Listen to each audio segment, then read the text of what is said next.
Syncing up from across North America as we bring you InGoal Radio, the podcast. I'm Darren Millard, along with the co-founders of InGoal Magazine, David Hutchison and Kevin Woodley, as we get through the National Hockey League draft for 2020 and are on the eve, as we record this episode, of NHL free agency. It's a wild time in the National Hockey League and one of the most unprecedented moments for National Hockey League free agent goaltending. We'll get into that. Plus, we have an incredible conversation with the goaltending coach of the Stanley Cup champion Tampa Bay Lightning, Frantz. That conversation conducted by David Hutchison in just a little bit. But InGoal Radio, the podcast, presented by Source for Sports Surrey, the Hockey Shop, and Kevin, it is the go-to place for everything goaltending. Yeah, it's been nice to be back at the Hockey Shop. Obviously, they never fully, well, I guess they closed for a little while, but they've been open for a long time. They've got some great sort of setups in there to make sure you feel safe. If you happen to live in the Vancouver area and that's where you shop or where you want to you need new goalie gear, that's where you should go. Really nice environment. If you want to wear a mask, you can. You don't have to. They've got social distancing policies. You can book appointments with Cam and the crew down in the goalie department. If you want to come in and have a head-to-toe fitting or specific gear that you want to really make sure you set aside time to get yourself fit properly. And when we talk about the guys from the Hockey Shop, Source for Sports, that's what you get when you go there, is that level of expertise. We've talked about it before on the show. It's not just how a pad's going to fit on your leg. It's making sure that pad is going to fit properly when you've got your pants and your skates on. Understanding how all the different pieces integrate. Understanding how that pad is, whether it's the latest from Bauer, CCM, Bryant's, Vaughn, Warrior, how it's going to fit and move on your leg. How it's going to perform on the ice. Do you need room to grow? How much room to grow? That's the kind of expertise you're going to get when you go talk to Cam in person or online. That's the beauty. These guys have dealt with online sales for years. Cam has become quite adept at helping people get the right equipment for their game, for their style, for their growth chart, for their preferences, even if you can't visit him in person. And if you need to do that, of course, you check it out at thehockeyshop.com, all their social media channels. We have some new gear that's come in, kind of a weird year. Normally we talk about new gear coming in April, but the new gear's just starting to move out now, whether it's Bauer and the ultrasonic line, CCM and Axis. And that means that there are still sets of the old gear, Bauer 2S Pro, CCM with the Premier 2, left and on sale at huge discounts at the Hockey Shop and thehockeyshop.com. Make sure you check them out. It's nice to be back. I'm not sure Cam loves me being back, Darren, because, he has to remind me that I can't put my hand in every glove and try and close it all the time like I used to, and, can't put every mask on like I used to. So I'm on my best behavior, but it sure is nice to be back at the shop and visiting with him each week, talking about the latest gear. On the subject of gloves, we have the CCM Access gloves as our gear segment this week, and I can speak to that firsthand. Get that what I did there? It's awesome. The trapper, the glove is amazing, right out of the box, and you can catch pucks and they just stay in there. It's beautiful. But before we get into that, let's talk about the National Hockey League draft. And on the heels of two Russians squaring off in the 2020 Stanley Cup Final, we have the highest drafted Russian goaltender ever in the National Hockey League draft, and he is a stud, goes to Nashville, where kind of most mock drafts had him pegged at. Yeah, he's, we've done a fair amount of digging, and there's a good story up online right now, not to pat myself on the back or pat InGoal Premium on the back, but we managed to get a hold of Nikolai Khabibulin over in Russia to talk with us about Yaroslav Askarov.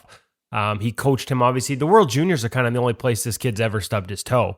Been just exceptional in every other international tournament he's played. Habby had him at that tournament, and he also does some work with SKA in terms of their development camps as a goalie coach every summer. And so Nikolai's had him a couple of times there and has gotten to know him pretty well, and he weighed in with some of his thoughts on Askarov's game. Not just in terms of what we all see, like the kid moves unbelievably. You could make an argument his down game, his recovery, his movement on his knees and sliding, and the ability to gain rotation in those elements, the ability to hold edges from low wide positions and still make a push, probably rivals anyone in the NHL right now. Like, that's how well he moves when he's down. But what Khabibulin talked about with us goes beyond that. The puck handling. He figures he's the best puck handler in the KHL right now. And the beauty is he's not afraid to get out there and handle it even more, and he's encouraged him to do so. The way he thinks the game, the way he is open and can take instruction and pull it into his game quickly. Like, it's not just enough to look as good as this kid does. It's all those other elements that you add that I think are what had so many people so big on him. Now, flip side of the coin is, like any 18-year-old, there's going to be elements of development that need to continue.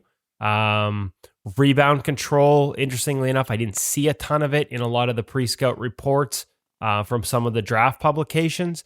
And yet every NHL goalie coach I talked to said it was something that's going to have to improve.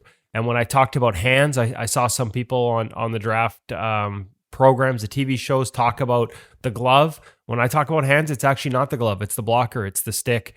There are questions about how active it is, about that need to steer pucks into less dangerous areas with using your stick.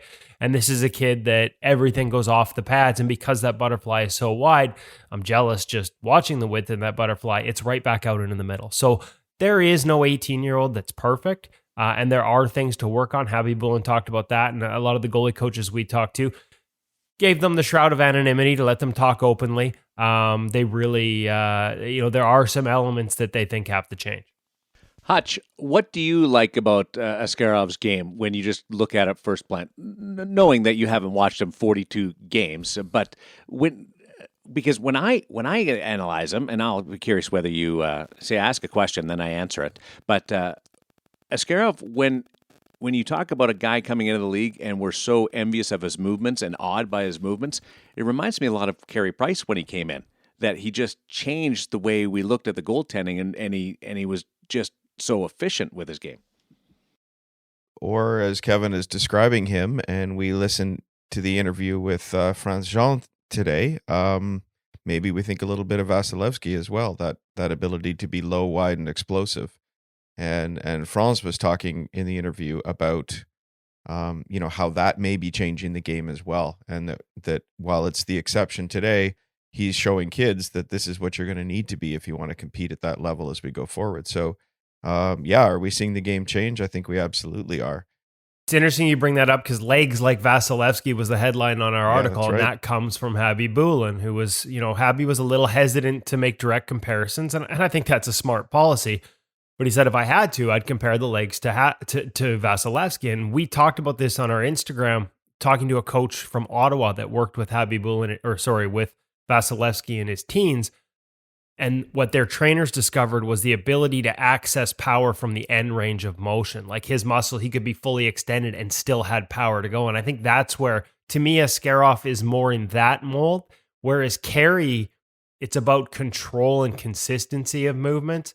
Askarov is more about explosiveness and power from end range. I think they're different goaltenders. And ironically, they're the same because in a lot of aspects, Vasilevsky, because I had another goalie coach that said one of the things he thinks might have to come out of his game a little bit is that he starts in a really elevated stance and the transition down is very abrupt. There's not sort of a middle stance transition for Askarov, and he figures that's something that also might have to, again, it's going to come across as criticism. It's more just looking realistically at how his game might have to evolve as he transitions out of the KHL into the National Hockey League. And these are some of the observations. Now, to quickly switch gears to another goaltender and a goalie coach we know, I think the Pittsburgh Penguins might end up being the team that gets the steal of this draft, Aaron. And that is Joel Blomqvist out of Finland, who is also playing against men and having success at the age of 18. And our good friend Andy Chiodo, I'm assuming, was involved in the Penguins grabbing him in the third round. And I can tell you another goalie coach with a very good track record of picking great goaltenders and coaching them up to Vezina trophies had him ahead of Askarov on his draft list. Wow. So Andy hopped in there. I'm assuming Andy was involved, hopped in there and got him ahead of another team. And I think they're going to like that pick for a long time as well. So, and I'm sure there's going to be other guys years from now that we talk about in the 5th, 6th, and 7th round that exceed expectations as well. But Blomqvist would be the one I'd keep a close eye on in the near future. free agency on the horizon, probably into it as you listen to this podcast. But Matt Murray was traded to the Ottawa Senators, Hutch, and this is a situation where it's the end of an era. 2 Stanley Cups for Matt Murray, but he's going to a much different situation. I wonder how much less pressure and how that'll affect his game, because there won't be that one shadow of Marc-Andre Fleury over his shoulder, or the expectation that you got to win the Stanley Cup every year. Yeah, it's funny. I've heard the Fleury comparison and the shadow before, and I found that sort of interesting because he came in quickly, won 2 Stanley Cups, and Fleury was shipped out of town. So it's odd that we would have felt that that's hanging over him, but certainly a lot of people did. I think the fresh start is going to be very interesting for him. The possibilities for what could happen in Ottawa, because a lot of people are excited about the growth of that franchise in the next little while here. Yeah, a really exciting restart for him. At the same time, you're leaving a great team, and now you're sort of on your own and expected as a 2-time Stanley Cup winner to be the man. And I might even suggest that he's about to face more pressure with less support. So what's that going to do for him, Woody? I got to be honest, like I see it both ways. I find it ironic. I agree with you, Hutch. It's ironic that people thought the shadow of Marc-Andre Fleury made it tough on a guy who was praised so heavily for his mental strength, coming in and winning 2 Stanley Cups as a young goaltender, seemingly out of nowhere. We know that's never really the case. But I can see, like, there were a lot of people in Pittsburgh. This guy took a lot of crap. It kind of reminds me of Lundqvist with the Rangers a little bit. Speaking of guys that are going to change teams here, just like it, and Tuukka Rask with Boston, like, and in his case specifically, there is an element of the fan base in Pittsburgh that sort of was never going to get over losing Marc-Andre Fleury and blamed him somehow, or he felt like he was being blamed. So I can see escaping that as a positive. And sometimes we've seen it. It's about opportunity in terms of, mindset and all those things. But to me, none of this matters. And the other thing too is what I'm about to say ties into this in terms of the way the Penguins played, because I don't think they're still a good team, but they're not the team they were when they won 2 Stanley Cups. And in particular, the things they did to win those 2 cups, I believe insulated an element of Murray's game that has since been exposed. And I've talked about it before, and I'm not talking out of my ass because I've talked to the people that are in charge of making some of these changes right now, and that is locking in low and wide.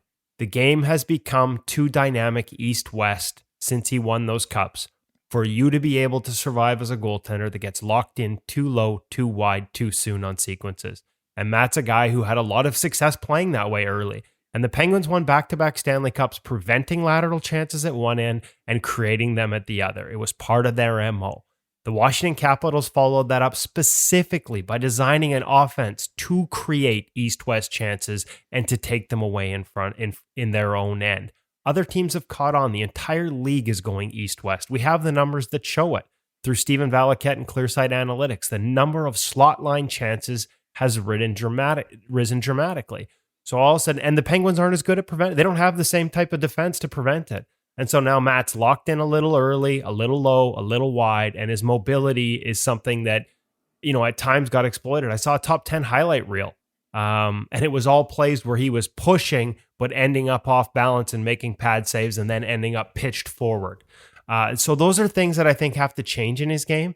And this isn't a criticism in any way. I mean, what he did was incredible, like in terms of the mental strength and to be able to be on that stage and play as well as he did. But the game evolved, and it evolved away from the way he played. And now he's having to evolve with it. I thought I saw signs last year of him starting to narrow up his stance. I mean, he's only 2 years removed from a 918, a 919. This is really the first sort of down season. And I know those changes are continuing right now with Adam Francilli in the summer. Like the biomechanic changes and structural changes they're trying to make to his stance. For all the focus on environment and that stuff may matter, I don't think it matters as much as actually adapting to your game to make sure it fits the way the NHL plays. And that the way they play has changed. If you can't move, you can't play. And I think some of his stance and setup meant that it was harder for him to move. And he didn't get rotation in his movements. We talked about Vasilevsky, that highlight reel save where he's down on his knees and fully extended, and he still gets rotation with the left skate before launching off for a play down and tight. Matt has that ability to explode out of low and wide, but there's no rotation in it. So all those elements are things he's working on. Being in Ottawa is going to give him a chance to keep working on them. And when you add in all the things he already does well, I totally think there's a potential here for him to get right back to where he was. There was just an adjustment required, and it's only really just started. And I'm fascinated to see where it goes. But to be honest with you, I think if he has success, people just, all he needed was a fresh start. And most people probably won't look at actually the changes in his game that allowed him to have that success in his new location. This is InGoal Radio, the podcast presented by the Hockey Shop, Source for Sports Surrey, Darren Millard, Kevin Woodley, David Hutchison. We should also acknowledge that Tristan Jarry takes over now as the number one goaltender in Pittsburgh. And Hutch, he got the InGoal bump at Tendy Fest, and he's rode that wave all the way along from 2019 through 2020. Yeah, and the InGoal bump, man, that was a while ago, wasn't it? Might be time for us to refresh that interview and share it with people again. So they can hear BC's own sitting with you and Woody there having a fantastic conversation. I'm excited for him to see what happens. But as we were saying before, now maybe there's a different sort of pressure facing Jarry. Changes in Pittsburgh, and all of a sudden it's his net. And I know Woody's spoken many times before about that different pressure as a number one, where you're carrying the bulk of the load. And that need to prepare differently all the time, not having those same number of reps to work with your goaltending coach. So I think he's facing a very different situation this year, but obviously the Penguins have made the decision that he's the guy and that he's ready to carry that. I'm going to be fascinated to see what they do behind him. I haven't spoken to anybody there, but obviously Casey DeSmith has played before in the NHL and has had a full season as a number two there, presumably is ready for it. But we also have this season where we're expecting more of a shared load as well. So it's going to be interesting there and in a lot of places this year, Kevin. I'm curious to see how much they let him handle the puck. That's a team that does not encourage its goaltenders to get out and sort of make plays with the puck, and Tristan absolutely can. And now that you're not going back and forth between one guy who maybe doesn't do it as well, I'm curious to see if they open the reins on that, because I think Tristan is a guy, for a team that struggles defensively, I think he's a guy that could probably help them out a lot more than they've encouraged him to in the past in terms of handling the puck. That's one thing. I think it'll be DeSmith for sure. And it'd be interesting to see, like you said, in some ways it's a new pressure being the number one, and yet because it's a year where I don't know that there will be any number ones, it's going to be job shares all over the place, or at least we're anticipating that because of the condensed workload. Everyone's going to sort of have that same challenge. How do you stay fresh without having time to rest? It's just going to be like this crazy marathon, much like the playoffs were. Yeah. And you've said before that one of the difficulties about becoming the number one and carrying the ball, so to speak, is that you don't get those reps with your goaltending coach. And now we're probably going to have not just the number one, but the number two also probably not getting a lot of reps with their goaltending coach with a condensed schedule. So everybody's sort of dealing with this new reality. Jarry's been through similar situation, I guess, in junior, where he took over the number one job and played behind a high-profile guy with the Edmonton Oil Kings. I wonder how much he leans on that experience. He's got both hands on the wheel now, and we have our hands on the gear segment with Kevin Woodley and Cam over at the Hockey Shop, Source for Sports Surrey, dealing with CCM Access as we head over to the Hockey Shop and Source for Sports Surrey, presenting InGoal Radio, the podcast.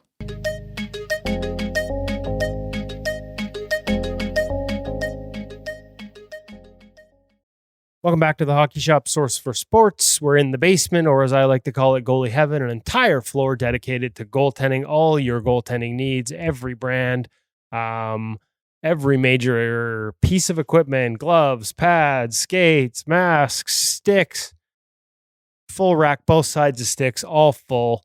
Every accessory. It really is the best place to be if you're a goaltender, and it's even better if you're as lucky as me to be joined down here by Cam Matwiv from the Hockey Shop, Source for Sports, thehockeyshop.com. And Cam, today we're going to follow up on our CCM Access pad overview that we did a couple of weeks ago on the gear segment. Today we're going to talk about the gloves and the blocker. And I know a lot of people are going to be like, gloves and blockers, like blocker's a blocker, glove hasn't changed, but that's not the case here. What are the changes in the Access line as they replace the old Premier line? In particular, let's start with the glove. Glove weight focus would be one of the big ones that I've noticed, and what actually they called out. So you're going to ask me an exact weight savings, and I'm going to look at you with a confused face and be like, ounces, grams, kilograms. I don't have it off the top of my head, but I can tell you it does feel lighter in your hand. You will notice it side by side. Interestingly enough, for us, when we did the weight, and I don't have it in right off the top of my head either, but the actual measured weight was not a massive difference. But every single tester that had it on their hands coming out of the old Premier line or coming out of the predecessor from the eFlex side noted how much lighter this felt on it. And again, one of the things we pride ourselves at InGoal is having a diverse array of testers. Like, this isn't just me and Hutch, for example, wearing the gear. We've got a whole bunch of junior kids that have been out in it and testing this for us. We're up now. Over 10 different people have been in it, ranging from minor hockey right up, like I said, actually right up to an NHL prospect. And that feedback has been pretty unanimous. There's just a more balanced feel to it on your hand. I think in the past, to be honest, we'd have a tester come out of, say, a Bauer glove and go to an older CCM glove and feel originally out of like that, those first couple of skates, like it was heavier. That's gone now. This feels like a light glove. Yeah, echoing that same feeling while it's sitting here on my hand right now for you radio visualizers. What I do find too is right off the bat, the closure is quite a bit better and more fluid out of the box. I would say, look at old Premier 2 especially, like I'd say some of them are a little bit more, stiff right out of the box, whereas this, like, I can close it fully. I'm not struggling to close it. I do have a game ready palm on my hand right now. But that said, it does feel for the most part game ready. I mean, we still have to shape the upper portion of the T a little bit, but that's part of breaking in your glove. Don't be lazy. Okay, so what are some of the other features that have changed from this to this from the Premier line? A lot of it, again, one of those things, the less things change, the more, they stay the same, classic line. But backhand of the glove is where I find things have really been updated in particular. They've really worked on trying to give your backhand a little bit more protection from those sticks coming in and crashing the net when you go cover the puck, for example. That's really where you're going to see kind of the bigger difference of the glove when you're holding them side by side. Beyond that, again, we're still based off of the same recipe here, though. So again, if you've been comfortable in your Premier gloves before, you should be comfortable heading straight into this Axis glove without any issue. Okay, so stock break on this is going to be a 590. You can obviously get it in 600 or a 580. Couldn't help but notice that you have a 590 on your hand. And yet your spec here in the shop at the hockey shop is to have a single T. I'm curious about that. That's correct. And you're going to notice this actually through all of our CCM gloves, including our eFlex. We've kind of went with more, I would say, off trend. But there is a reason. We just found through our feedback, through our customers and just general overall feel for the gloves, that the single T's come out a little bit more consistently, just in terms of their feel right off the shelf. To us, it aids in the closure a little bit of the glove. In terms of for like a performance aspect of it, like we'll be on the side of having that single T there. It's a consistent place for that puck that hits center rib. That's like your spike for your closure. So that same snap and feel, you can't really replace that almost. But that said, I mean, yes, there's still a conversation for double T's. They obviously still exist. We still order you, no problem. It was just something that we noticed, in the grand scheme of things, you should be able to switch back and forth really without any issue. This is just kind of our take on what we saw. What's your best seller when it comes to the three different break angles? Like, what do you see move the most? Is it 590 with that sort of straight break, 600 with more of that, for lack of a better term, first baseman's feel, that fingertip to end a thumb closure? Is it the 580, which seems to have gained a lot of traction at the NHL level? And I'll say this, even if you're a double T guy in 590, the one break that you definitely need to order in a single T is 580. Like, we've had that experience as well. Like, that's a better closure to have a single T on a 580 where that break kind of turns up and over at the top. Yeah, almost the 580 flop. Like, we'll say, like, for the most part, everything's been about even with the exception of that 580, like still kind of flying under the radar a little bit. We consistently bring in about 10, 15 stock gloves of the 580 break a year. Every year we've consistently sold out of them. So I would say yes in terms of gaining more popularity back, because it never went away. Let's be honest. This isn't something that's new here. We got a Roberto Luongo glove sitting in the InGoal offices with the old 580 break single T and Coho 580 back in the day, sort of thing. So you know what? Like, it's something that's started to gain a little bit more popularity with the style of goaltending and whatnot, and how the guys have changed with that fingers up and forward position. But that said, yeah, I would say like 590 and 600 pretty close to even for us. But the 580s started to gain a lot of popularity with our customers as well. Okay, so the other thing I noticed on your glove here, skate lace palm or skate lace pocket, pardon me. Is that something you order for? Is that sort of a hockey shop spec thing? Yeah, just a nice feature that we thought we would add in. With CCM adding a couple more customizable options to their gloves this year, especially in the Axis customizer. You have different color skate lace, and here's a big one, which is an interesting thought as well: the ability to order the glove without D3O in the palm. Something that only used to be available to those pro guys in the past. It's now opened up to the retail market. Personally speaking, I mean, we find that the D3O aids, in that palm protection, helping to get, what is technically a thinner palm, but with still that pro level protection. However, if you are still a more traditionalist, you can now get just like a straight pro palm or a straight game ready palm, or even a practice palm, but without D3O. That's interesting. I mean, even at the NHL level, we've seen adoption of that D3O, at least for some guys, see that as something that will help them reduce the need for a thicker palm, guys going to pro palms instead of practice, game ready instead of pro. It's sort of like an extra layer on its own because of the added protection. So interesting that they gave you the option to go without. Okay, let's switch over to the blocker. First thing that jumps out on this one in terms of changes is the cuff. Yes. For us, what I've noticed the most is, again, allowing that finger forward position, which again, you see kind of everyone kind of going into and being taught and how they're holding their sticks and whatnot. An added flex piece to the cuff to allow it to be sitting more open, less interference with your chest pad. I mean, that's one of the bigger callouts. To me, what I found extremely noticeable is the instep they've done with the sidewall of the blocker. Just bringing that in, we'll call it 1/4 of an inch, just based off of what I'm seeing here. And that's all, again, to kind of aid in that seal and that feel when you put it up against your body as you're kind of getting tall and sealing off your holes. I mean, that's what I noticed the most. In terms of protection, it's always sort of been a standard bearer in the industry. We've seen guys switch other gear but stay in a CCM blocker at the NHL level. A handful of guys. I think of Corey Schneider for a while. I think of Ryan Miller doing the same. Sort of that just nice, sturdy, steady, well-balanced blocker. So kind of along the lines of the glove, there are elements that if it ain't broke, don't fix it, don't change it. But certainly some improvements also, I think, in the palm and the feel of this one. Yes, and the rebound pop itself.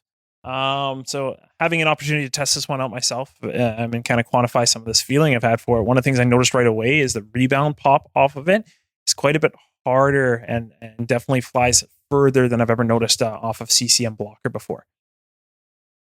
That's interesting. I like that feedback. I haven't had the chance to get it out myself. And like I said, to be honest, we've had a bunch of guys in it and we haven't heard a ton of that back. So that's interesting to hear. Any other changes on there other than the cuff? We've still got the D3O and the index finger, just that added layer of protection. Your familiar suspects are still going to be here. Everything that you would expect on your, premier blocker, you're still going to find on your Axis blocker. Still good overall feel in the palm. They haven't changed their palm material. You do have the ability to change it on the customizer, but what's on here is their sure grip, which I do find works the best.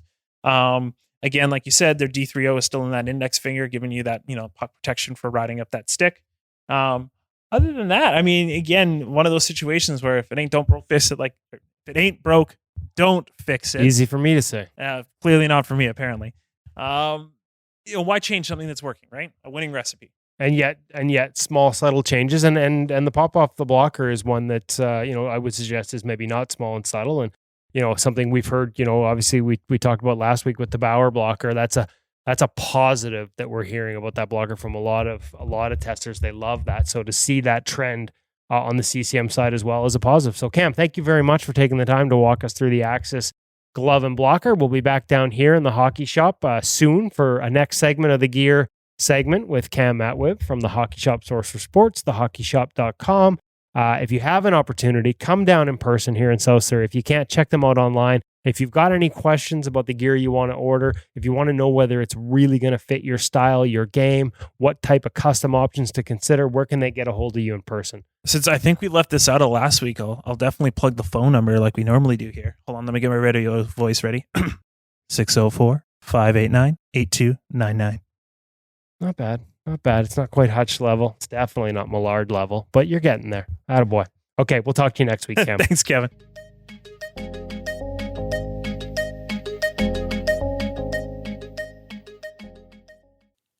I like the gloves. I like the blocker, and I really love how the puck stays in that glove and the way it closes. I wouldn't know about puck staying in gloves. As my teammates at Beer League say, it's like you have two blockers on, Kev. Doesn't matter what brand, doesn't matter what I wear. Some of us just kind of suck. That's the way it is. So Maybe you should try two blockers, Woody, because you could at least direct the puck with the second one instead of just throwing it just back go out in the full Dan slot. Blackburn. Yeah, exactly. Yeah. Yeah, I'll go full Dan Blackburn. There's a guy we need to catch up with. Yeah, there's a reference good not a idea. lot of Thinking the people same listening thing. might even know. Dan Blackburn, first round draft choice of the New York Rangers, who ended up having to go with two blockers to try and recover from a shoulder injury. I saw him play, actually. He Yeah, was it the was, guy before Henrik Lundqvist. Yeah.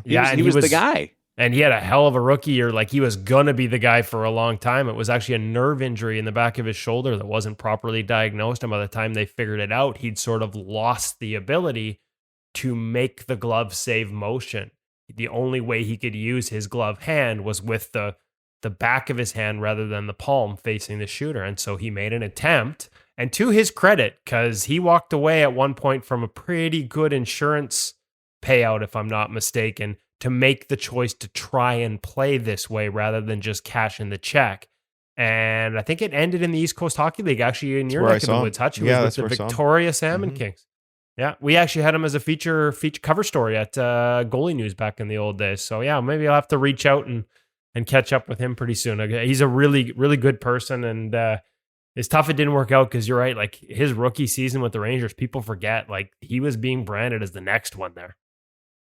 Went to a Memorial Cup with Kootenay as a young guy and turned that success into being a top draft choice of the New York Rangers and into the National Hockey League. This is InGoal Radio, the podcast presented by Source for Sports Surrey, the hockey shop. Hutch, a great conversation in our feature interview this week with Frantz Jean. You want to set it up? Yeah, absolutely. We've been chatting for a while now, trying to get some opportunity to sit down, and we exchanged notes a number of times when he was in the bubble, and thankfully he was able to find a little bit of time after reconnecting with his family, and I think really generous of Frantz to share a little bit of time with us when he's been away from his family for such a long time. But fantastic guy I've known for quite some time as a result of a common friendship that we mentioned in the interview.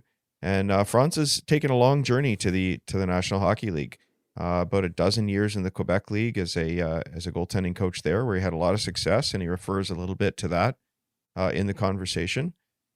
And then got his opportunity in the National Hockey League, I thought it was fun to sit down and talk about that process of moving from major junior hockey to the National Hockey League. I think it was an opportunity for coaches who listen to learn that it is possible to coach at the professional level, even if you never played there.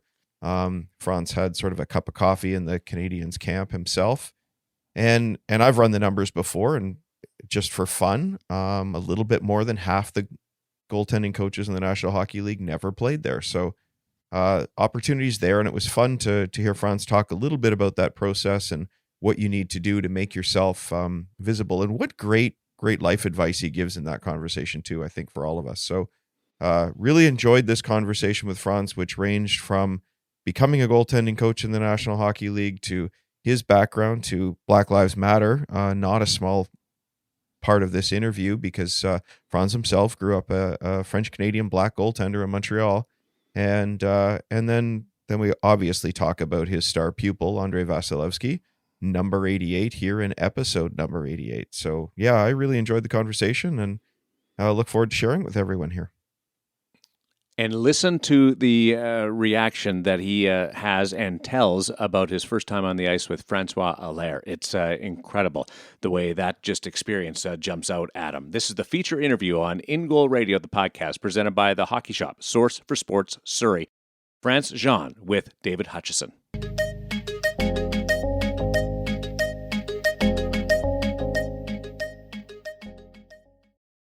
Good morning and congratulations, Frantz Jean, the Stanley Cup champion. How does that sound?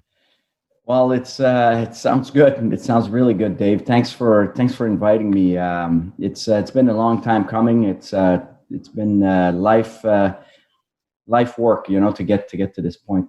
And life's work it has been. I think 12 years in Major Junior, and now this was your 11th season, I think, in the National Hockey League. Yeah, just starting 11th. Yeah. So as you reflect on that moment and what's, I'd say, an unprecedented Stanley Cup championship, really 2 months away from your family, what runs through your mind as you think back through all those years?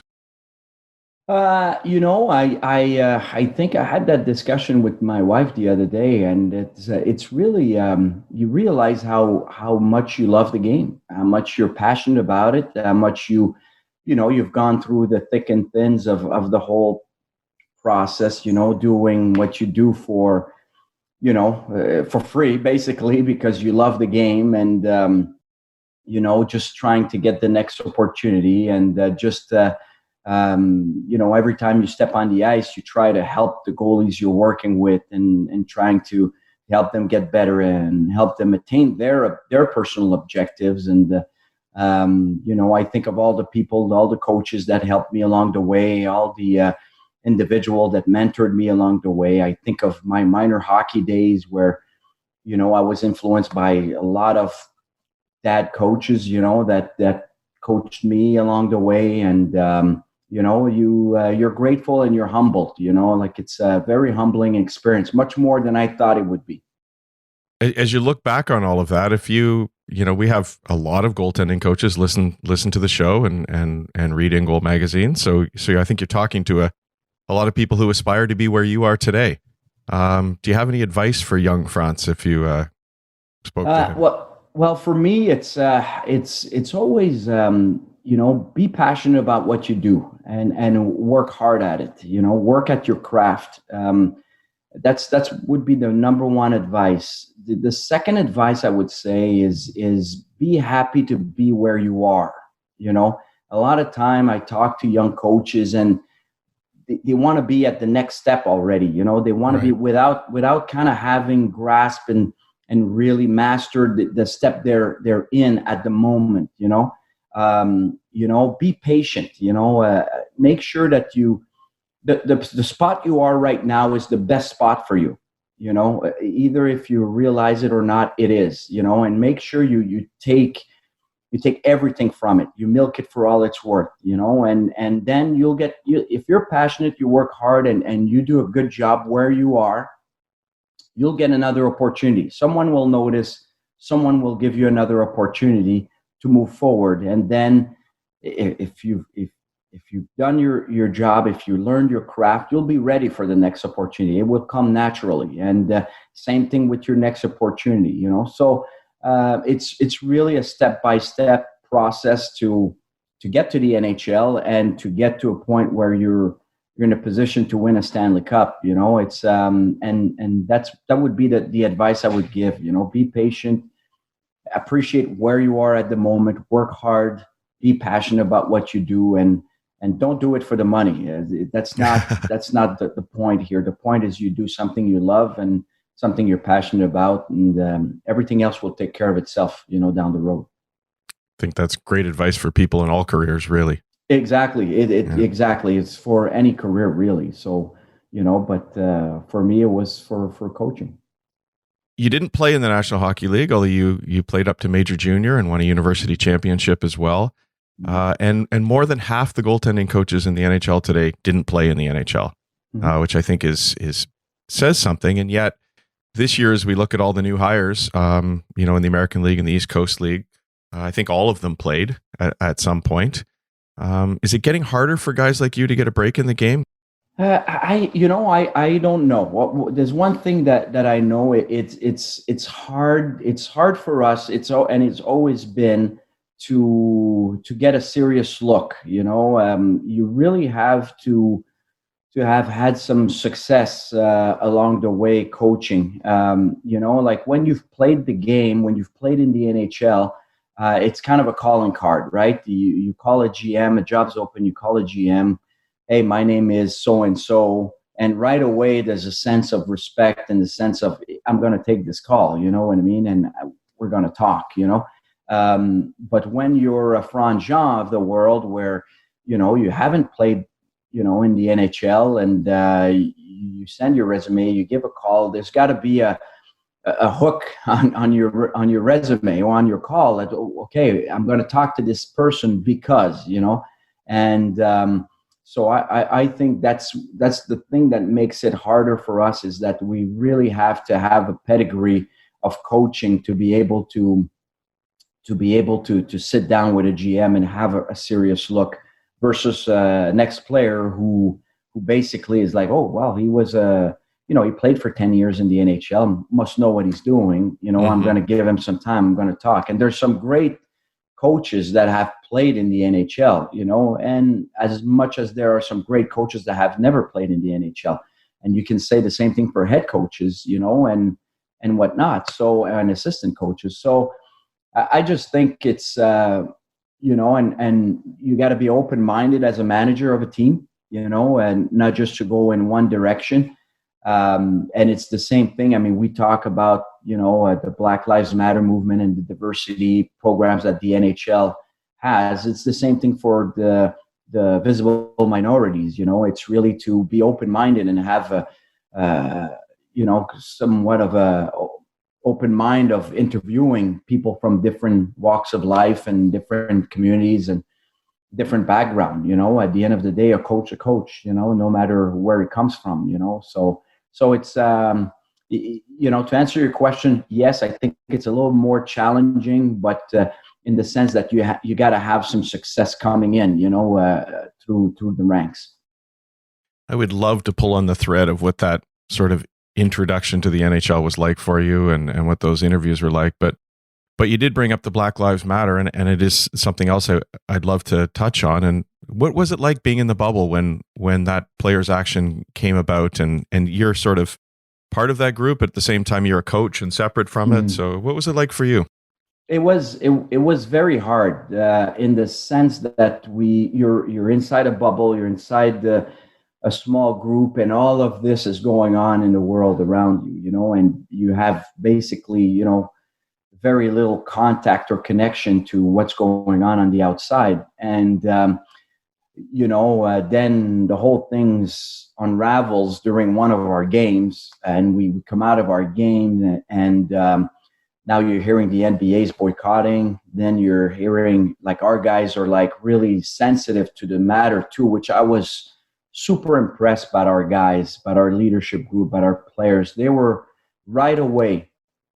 The game wasn't done 5 minutes that they were in our offices, in the coaches' offices, wanting to discuss the situation and basically saying, we have to take action here. You know, they asked the GM, what do you think? Asked the coach, what do you think? And they basically, you know, try to kind of put that all together and made a decision. Okay, we're going to make a stand. This is what we're going to say. And after the game, we went back to the hotel and had a huge team meeting with all the players, all the staff, and we talked about it. We talked about racism. We talked about inclusion. We talked about all this that is happening in our different communities where we live in. And, you know, I was fortunate enough to have the floor. You know, they asked me my opinion, and I was super humbled by it. And I thought some of our guys, our leadership group, I think led by Kevin Shattenkirk and Alex Killorn, and I thought they did an unbelievable job with our group and just kind of navigating the whole thing and being able to express themselves the way they are and express the support of the players to the movement. I thought it was masterful, and the guys meant it. It came from the heart. Guys reached out, had huge conversation with people from outside the team that I talked to. You know, I had a huge conversation with Kevin Weeks on that matter. That really helped me, you know, get through this. And you know, it was a difficult but necessary moment. says something about the culture of a team that they can sit together and have those honest conversations. Yeah, I mean, and for the vast majority of players, in our league, they're great individual, great people to start with. And I know on our team, all the guys, I have so much respect for the type of people they are, and how respectful they are to others, and that's what's great about our game. It's really genuinely great people that are involved in our game, and it's in moments like that you see it. And here we are at this point in the interview, and there's probably some people listening in the car, and they don't know that Frantz grew up a black French-Canadian goaltender in Montreal. Can you imagine? Yeah. So what was that like for you? What was your experience? Yeah. Well, it's I've had a great childhood in the sense that I grew up in a town of Mont Royal, which is a very white collar town in Montreal. Very bunch of lawyers, doctors, CEOs. It's kind of it's a great place to grow up. There's no crime. There's no, everybody's living comfortably. And so for me, I didn't face any racism growing up, probably until I got to midget and junior. That's when I started to play outside of Montreal. When I started playing junior, that's when, and there was more fans other than the parents that would come to see you play, right? When you were a kid. Right. That's when it started for me. That's when I've heard things. That's when people would scream insults, It never really rattled me, honestly. Playing, I felt, I was strong enough mentally that I totally disregarded. And honestly, I thought it was plain stupid. And but it didn't rattle my game or anything like that. I would just shake my head at the stupidity of it. But that's really when it I kind of faced the racism in the game, was when I got to midget and junior. So it's unfortunate, but I think we're in a space right now where we're having those conversations, where now there's a sensitivity to it, and where people feel that it's wrong, and people want to be more inclusive, and it's unreal that generation that's coming now, the generation of our kids, your kid, Dave, and my kid, that are so much more informed, so much more inclusive than we were when we were their age, and our parents when they were their age. I think it's going to be tremendous for the future. I think those kids are going to take that over, and you'll see a different world when they'll get to the adult age, and they'll be leaders in their communities. As a parent, that always surprises me in a very good way, how little phases our children, things that our parents' generation would have, it would have been very different, their response.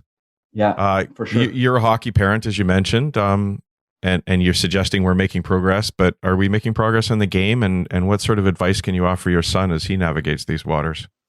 I think so. Personally, I think so. I think the NHL Coaches Association is doing a tremendous job in getting minority coaches involved in the game, and get to be known also, from the different hockey circles.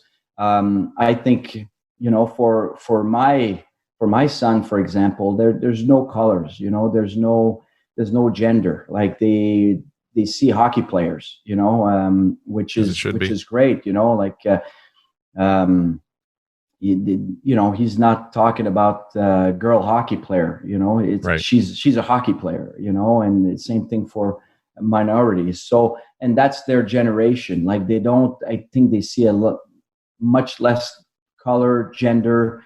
They see people for what they are. And I think I'm really excited about that next generation. I think they're gonna They're going to change the world. I think they're going to, and not just in sports, but with the environment, with all the issues that we have right now that are hot button issues. I think they'll be tremendous leaders into those issues, and I can't wait for them to kind of take over and really push the agendas, in the right direction. Great to hear some positivity as we're sort of facing a challenging world right now. I do want to circle back to you being a junior coach moving into the NHL, and how do you go into that interview with, I think it was Stevie Yzerman, wasn't it? Yeah. And show the confidence that you can handle the job, and yet humble enough that you don't come across as somebody who isn't ready and doesn't understand. Well, I was lucky in the sense that Guy Boucher recommended me when Guy got hired as a head coach. So, and I just finished 2 years with Hockey Canada, where I worked with their under-18 team for the Ivan Linka tournament in Europe, and we won both times. And Steve just finished with the Olympic team in the Vancouver Olympics. So we knew the same people with Hockey Canada. So I think the feedback he got from me was really positive. So when we sat down together, it was a very natural discussion. It's like we actually, like we knew each other for a long time, and, for sure, I'm sure that the lack of professional experience was a question mark for Steve, and rightfully so. But I've had 12 years in the Quebec Major Junior Hockey League, and that's experience too. That's coaching experience. It's more than a decade. So I think he kind of saw it that way a little bit, and he decided to. I think he felt my passion. He felt my drive, and he decided to give me a chance. And it wasn't always easy. Like, we had the really tough first half, that my first season, and then we got Dwayne Rollerson in a trade just at the trade deadline limit, and or just before. I think it was in early January, and that kind of changed our goaltending. And we had a really good second half and great playoffs. We lost in 7 games in the Eastern Conference Finals against Boston, who went on to win the Stanley Cup. And the second year was difficult. We had a struggling team, and over the years after that, we drafted, we made some trades, and we got some really good athletes along the way that allowed us to kind of put our goaltending back on track. But ultimately, Steve Yzerman was extremely patient with me and gave me the opportunity to long term to show what I can do, and that's not all the teams that give that opportunity to coaches, So I was very, very fortunate to have a GM that's patient and that believed in me. And then you did the work, as we've said. You mentioned mentors, and let's talk about those a little bit. Francois Allaire, what did you learn from him, and what of those things are still part of your coaching today?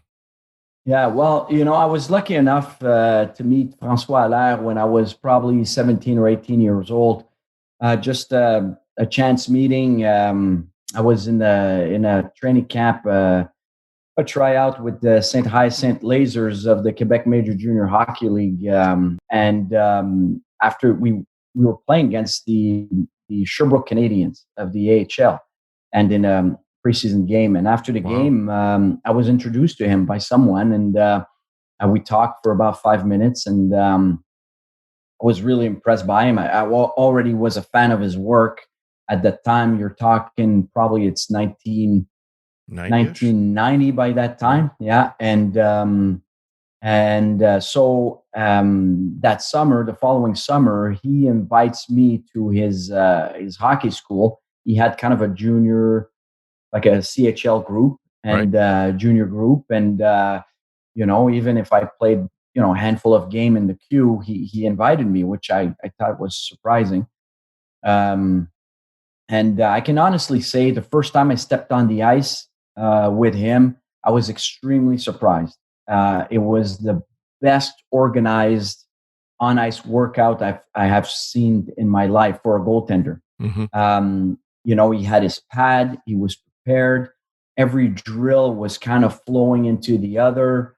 Uh, Everything was about skating, which was, like in those days, like most hockey schools, you were just getting shots, working on save selection, but not getting to your spot to make the save, Right. And him, it was all about getting to the spot, and which was a different kind of outlook to start with. Off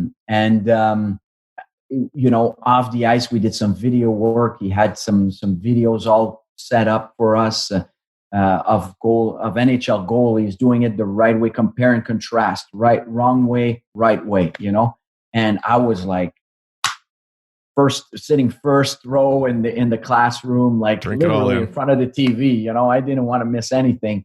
And his teaching, how simple it was. He made goaltending for me simple, which probably wasn't before. And he made it for me. It was so clear, so simple.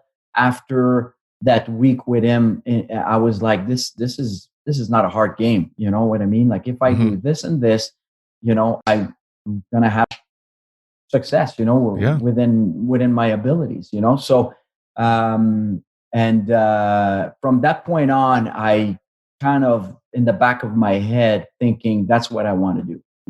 I want to be like François Allaire, so instrumental. So during the camp, he comes to me several times. Each day he would come to my station and really compliment me. Like there's a bunch of junior goalies, guys drafted in the NHL on the ice. And every day he takes the time to come and talk to me, like a good talk, and kind of saying, Frantz, keep doing what you're doing. You're doing a great job. I'm really impressed with your work, with your compete level. And so you're thinking, all right, you know what I mean? Like he's running a camp, so, but every day he would do it, once or twice a day. So on the Friday, last session, we're done and we're getting off the ice and I'm one of the last guy to leave. And he says, Frantz, come here. So I go back to him. He's in the middle of the ice. So I skate back to the middle of the ice. He said, he asked me, where are you going to play this year? And I didn't know at that time. I was turning 20. I didn't have a spot to play yet. We were in August. And he says, where are you playing this year? He says, I'm going to follow you all year. He says, I was really impressed with your camp. Wow. He says, keep doing what you're doing. You're on the right track. So I'm like, just the fact he took the time to call me back on the ice while I was stepping off and to tell me that, I was like, wow, that's a great way to finish the week, right? So about a week later, I'm home. The phone rings. François Allaire calls. Oh, wow. And he says, Frantz, I'm inviting you to the Montreal Canadian training camp. You're going to be one of the goalies there. We got six goalies. You're one of the guys. I was like, he says, Serge Savard's secretary is going to call you later on this afternoon. Congratulations. I'll see you September 3rd. That was basically the call. So, and over time, we developed a relationship, Frank and I, over years and years. I always leaned on him when I needed some sort of mentorship. And I eventually coached in his hockey school, a few years later. And to this day, we still talk. We talk still once, twice a year. Where either I call him or we text or we send an email. And I'm a huge fan of the guy and what he's accomplished in his career. Incredible. Hall of Fame? For sure. Yeah. For sure. To me, I'm flabbergasted that he's not already there. Aren't we all? He's changed the game. He's literally changed the game. Without Frank Allaire work, the goaltending wouldn't be near what it is today. Like he literally changed the not just goaltending, but he changed the way offense now has to run because of the way goalies play. So it's Tell me more about that. Well, like the fact that the goaltenders became more of a percentage base, technically speaking, game. Mm-hmm. The fact that that it became all about Goalies became better and better with their foot movement, with hitting their spots, with covering the low part of the net, with attacking shooting lanes. Instead of attacking the puck and attacking the players. In terms of challenging, the offense had to adjust. Over time, to be able to coaches are always asking this: how do we generate offense? How do we score goals? Well, now it's not just about the other team's defensive system. Now it's about how the goalies play too. Like, how do we score on those guys? It's and how the two integrate. Yeah, and how the two integrate. So for me, it's he's totally. When you look at when he arrived in the NHL and the trajectory that the NHL took from that point on is significantly different than I think it would have if he wasn't there. And for that, he's a builder. He should be like he should have been in the Hall of Fame a long time ago. In my opinion, like definitely a builder, definitely a guy that changed the course of the NHL history, no doubt. And just the sheer success he had with his goaltenders, not just in Montreal, but in Anaheim, Stanley Cups, Conn Smythes, Vezina, first, second All-Star team, All-Star games, records, goaltending records, I mean, there's not another goalie coach in the world that had that success. I mean, to me, it's a slam dunk. I think we'll roll this clip out around about next year when they're contemplating who should go in. That's about as impassioned a speech as we could ever hear. Sure. We will keep campaigning for him. Another name you worked with along the way, Rolly Melanson, has been a very successful NHL coach. What has he done for you? Yeah. Same thing. Rolly, I've met Rolly in the early 90s. We had a common friend, Michel Godbout, who is our common friend as well. Exactly. Who's a TV anchor for TVA Sports in Montreal, who was a goaltender also, played at the collegiate level and played college at the University of Moncton, my alma mater that you see right behind me. He played a couple of years before me, and we were fast friends when we met early in the 90s. And he knew Rolly, and he introduced us, and we became instant friends. Honestly, like I remember my first meeting with Rolly, and literally 2 days later we were hanging out. You know what I mean? Like, we became really, really close friends. He just finished his NHL career at that point. We're talking probably 93, 94 around there, and Rolly was just kind of transitioning from playing to coaching at that time. And he got a job with the St. John Flames of the American Hockey League as the goaltending coach. So he went from there to the Montreal Canadiens the following year as the goaltending coach. With Alain Vigneault was named coach, he named him as the goalie coach. And we stayed friends over the years. And I cannot thank him enough for all the opportunities and the support he's gave me over the years.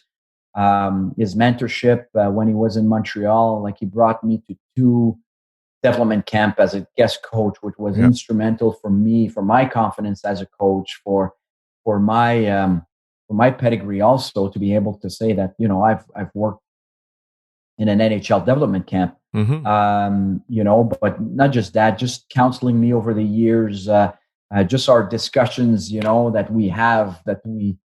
we have on goaltending, on how to handle certain situations, just off the cuff conversations that we have over the years, over a beer, at the cottage, in front of a fire, just like, you don't know how many of those we've had over the last 20-something years. It's he's a dear friend of mine. I respect him tremendously. He's a great human being. And, to this day, he's an extremely close friend of mine. He's one of the first guy I called after we won the cup. And, he's helped me a lot through my career. And He's another guy who had a tremendous coaching career. Like how many goaltending coach a player that won the league MVP in the NHL? Like that's good. Impressive. Yep. Yeah. So brilliant tremendous guy. Brilliant guy who's been really good to us over the years as well. You mentioned the early years being a little difficult there, and I read where you said, sort of in response to that, that you have a way of training and you believe in it. And when you do that, it's just a matter of time before things go back to normal. And I'm interested in that way of training that you believe in, because you've worked with a really diverse group of NHL goaltenders, from Dwayne Rollison, who you mentioned, who had, I think, over 500 games in the NHL when he came to you, a giant like Ben Bishop, Nabby, and now, of course, Andrei Vasilevsky, who's really unlike any other goaltender on the planet, I think. What is your way of training, and how does that translate to working with such a diverse group? Well, I'm a big believer in consistency in delivery, in the sense that we put together a game plan where every situation is going to be attacked and approached the same way. When I coach, I'm very black and white. I don't leave a lot of room for the gray stuff, because I think when you get to the gray stuff, that's when you increase the amount of decisions you have to take on the ice. When you increase the amount of decisions you have to take, it takes too long and you're late on plays, Okay. So for me, it's all about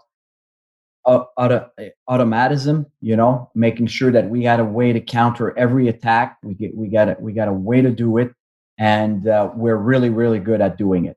So it's repetition, and it's being consistent in our execution. And I think once we master that, I think that's when guys get consistent, get successful, and with consistency and success brings confidence. And when you got a confident goaltender, all is possible. So for me, it's really that is have a game plan, execute the game plan. And really, no matter what happens, you always have to bring your goalie back to the game plan, and you'll have time in the year where you'll have to bring your guy back, like that's your job as a goaltender coach. You're kind of the gatekeeper. You're kind of protecting the gates at the entrance of the game plan, to make sure that the moment it derails a little bit, you bring everybody back in, So it's been my philosophy since I've started. It was my philosophy when I played at the end of my career after meeting Francois and Rolly, and that's kind of how I got my game together. When I started to coach, that was my philosophy. And you'll have time when it's going to be, your goalies are going to struggle, but I think when you have that mentality, things get back on track. And then you can kind of store and move forward and build, Does that mean there's only one way to play things? Or no? Does that just mean you have a game plan for every goaltender? Exactly. Like my game plan for Nabby will not be the same as it will be for Ben Bishop. You know what I mean? Like my game plan for Ben Bishop won't be the same than it's going to be for Vasi, Mm-hmm. So there'll be some nuances. For example, Ben Bishop is 6'7". That is his ultimate advantage on everybody else in the NHL. So he can play deeper because of it. He doesn't need to be at the top of the paint all the time. And I always felt that Ben Bishop was at his best when he was playing deeper. But I wouldn't say that to necessarily to Andrei Vasilevsky or to a Curtis McElhinney, or you know what I mean? Like they're all different. We'll tailor the game plan to what the goalie's strengths and weaknesses are. So my video session with Ben Bishop won't have the same cues than my video sessions with Andrei Vasilevsky. But my cues with both of them will be the same all year long. Right. So it's that's always how I've worked, and You just have to make sure that when you develop your game plan for a goaltender, that you have the right one. That's the main thing. How long does it take for you to find that game plan for a goaltender when you start working with them, and what's his role in creating it? Well, you need to have a conversation with the goalie.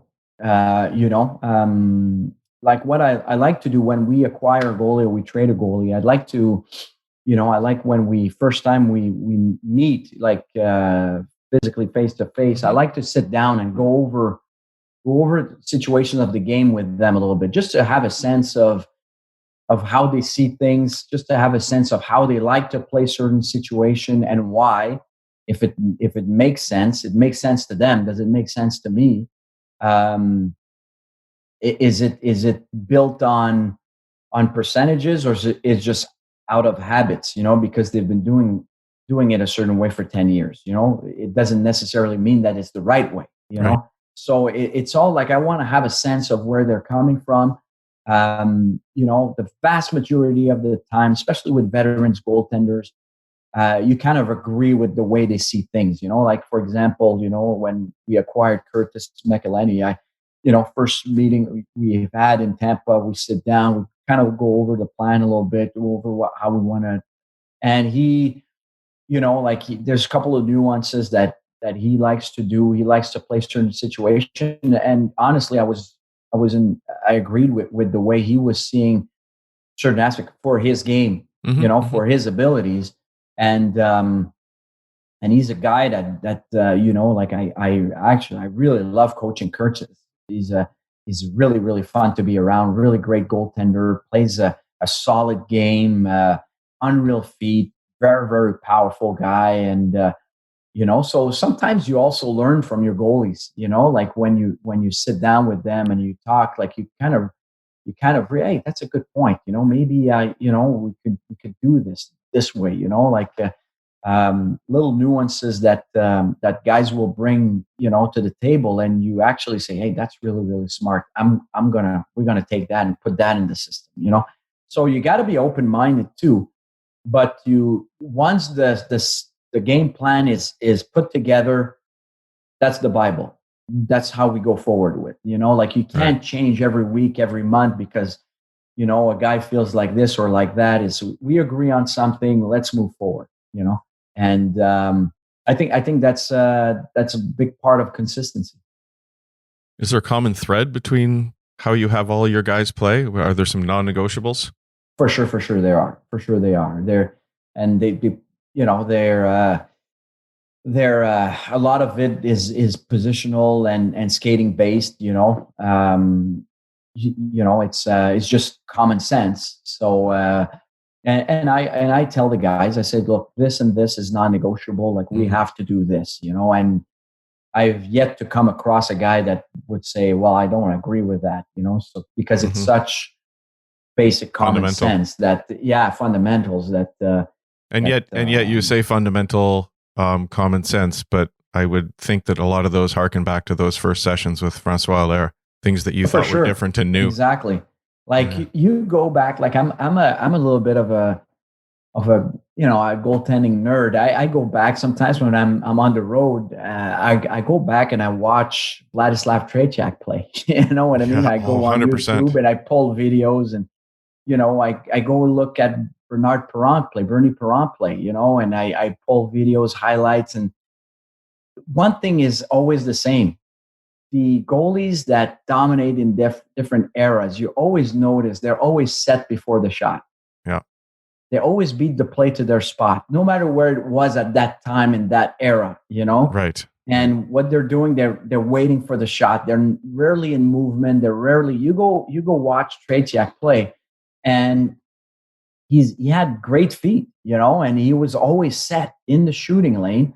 And in his square, like in his crease, like it's and the rest was his athletic ability, his reads, his tracking, and and you look at goalies that struggled. When you watch Gretzky scores all his goals, and you watch how they go in, the guys are always moving. They're sliding, they're limb saves, and and that's a common thread to today's game.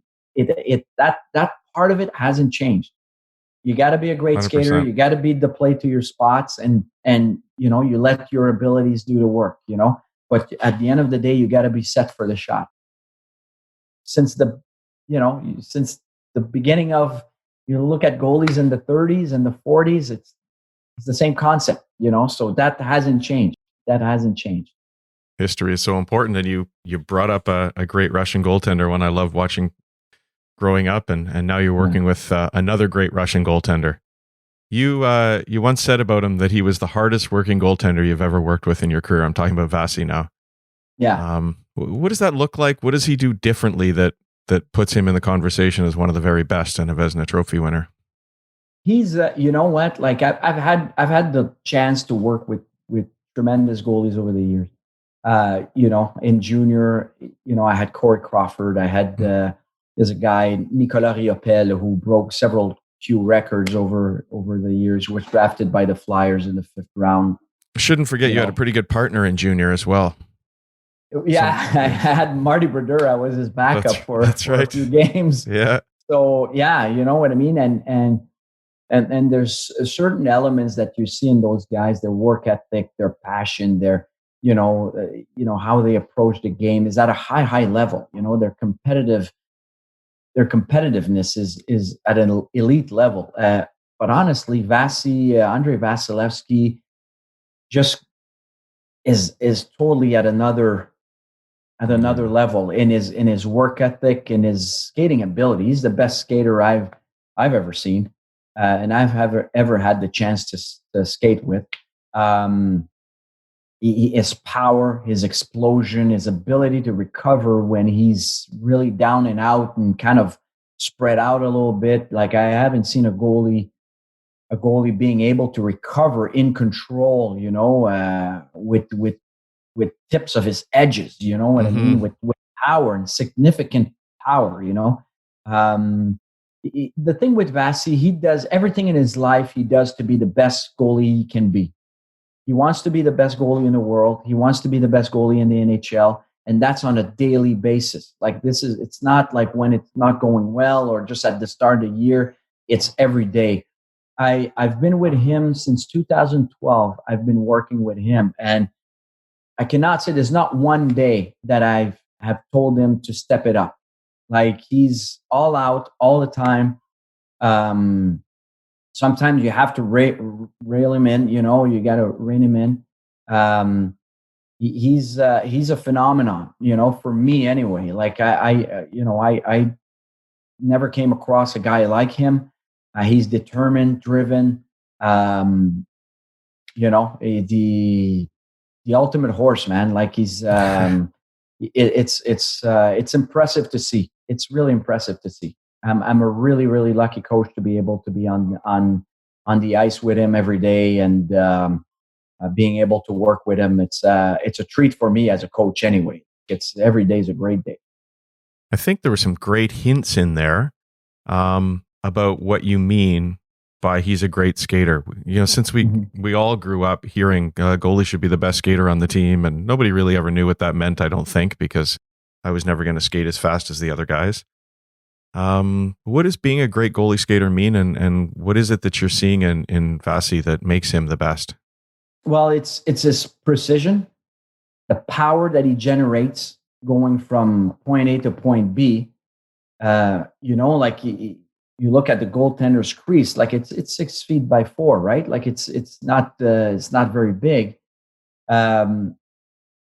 But he's able to go from point A to point B, which is fairly short, with a tremendous amount of power, and he stops on a dime.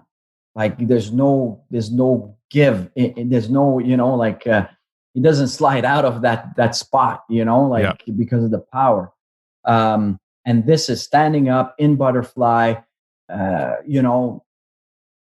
leg recovery off a slide, like name it. His work at the post is extremely precise. Like he in a season, I can count on one hand, and I have too many fingers, the amount of time he misses his post when going into a reverse VH, or going from post to, from a reverse VH to another reverse VH on the other post, or from a butterfly to a slide into the post in a reverse VH. Like, I can count on one hand the clips that I would have in a year where, he missed the post, like when he does, it's like, what's wrong? What happened? Why did this happen? He's extremely, extremely precise skater, powerful, stops on a dime, his edges, a lot of times, he'll make saves where he has to extend the leg, and then he's got to get to the other way, to the opposite side, and he's able to still get an edge, and get some power to push and get there compact, to the opposite side. And he's, I was showing a couple of years ago a video of him in Montreal to my students at my goalie school, and he was going in one direction, and while the whole play was coming to him, like the pass was coming, it was somewhat of a shot pass coming from top of the circles, okay, across the crease, to the kind of the bumper guy, but the bumper guy was like kind of low around the hash marks, on the far side of the net, and he pushed. He was able to he was stopping his positioning on his knees, and he was able to stop, pivot, push back to the backside to be able to be compact. And he did that in a fraction of a second. It wasn't even 1 second, but it was so impressive to see how quick it was executed and how precise it was executed with the power it was executed with.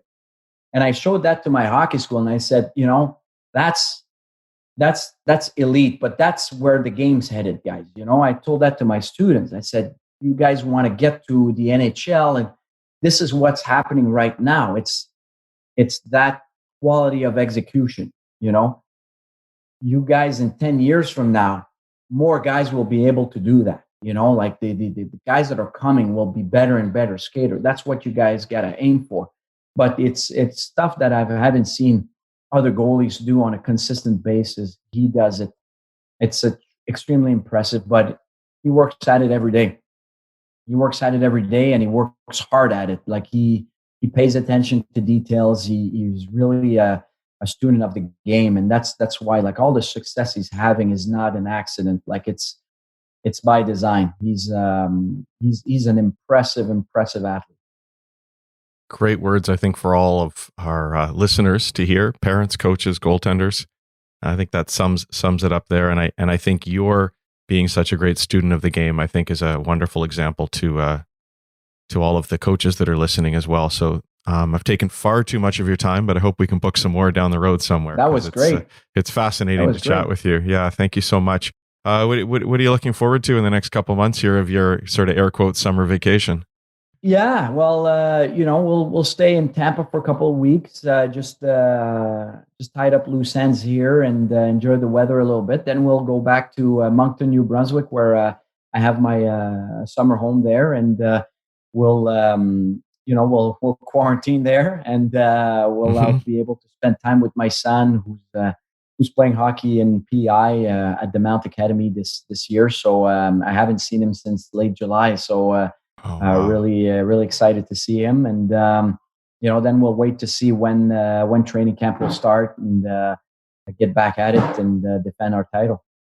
Well, from everybody at InGoal, all our listeners and all of us, congratulations, Frantz Jean, Stanley Cup champion. And I want to say, Dave, you guys do an unreal job. Your publication is second to none. The quality of the articles and the images and the information, the equipment. Trials and all that stuff is at a high level. It's unreal. Really, I highly recommend it for all young goalies, coaches that want to learn about the game.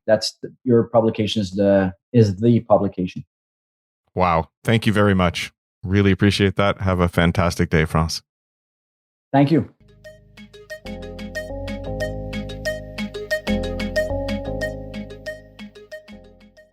It's a heck of a endorsement, Woody. We got to clip that one and put it on inspirational posters.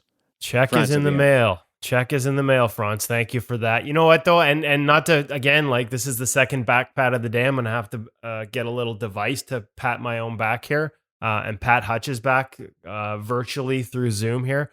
And you too, Darren. But like, honestly, I hear that from a lot of goalie coaches, like the resource that InGoal Premium has become for young goaltenders. And so, yeah, get on it. If you don't have a subscription, get it, because when the best in the business are reading it to keep up on what's going on and look for new ideas, kind of think it might be a good idea for young goalies and parents to do as well. I'm biased, but that's my opinion. Attaboy. We're right with you. Looking forward to next week. We'll put a wrap on it right now, but free agency will be in full swing, and we'll be able to dissect this much anticipated, much talked about free agent class of 2020. For David Hutchison and Kevin Woodley, I'm Darren Millard. Thanks for listening to InGoal Radio, the podcast, a presentation of Source for Sports Surrey, the Hockey Shop.